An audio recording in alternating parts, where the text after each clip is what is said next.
আচ্ছা, একটা কথা বলুন তো। আমাকে তো চেনেন। আমি পল্লব।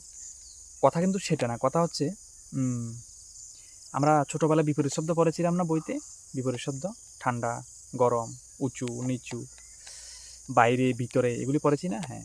এখন প্রশ্ন হচ্ছে ২ টি বিপরীত জিনিস কি একসঙ্গে পাশাপাশি থাকতে পারে? মনে করেন যে সূর্য ওঠে পূর্ব দিকে আমরা জানি। সূর্যটা ডুবে যায় কোন দিকে? অস্ত যায় পশ্চিম দিকে সেটাও আমরা জানি। সবকিছু ঠিক আছে। কিন্তু এখন বিষয়টা হলো একদিকে বিপরীত শব্দের ১ম টা উত্তরটা হচ্ছে আরেক দিকে সেটা আমরা জানি। এখন মানুষের মুখের মধ্যে কিন্তু দুটো জিনিসই কাজ করে।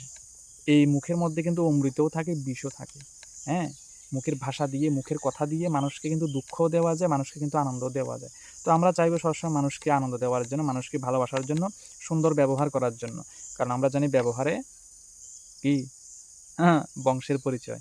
যাই হোক, আমরা এই মুখে বিষও আছে যেমন অমৃতও আছে। উম বিষটা না হয় নাই বা প্রয়োগ করি, অমৃত নিয়েই থাকতে চাই। সবাইকে ভালোবেসে বাকি জীবনটা কাটাতে চাই। হিংসা, ঘৃণা সবকিছু ভুলে গিয়ে মানুষ হিসেবে থাকতে চাই। ধন্যবাদ।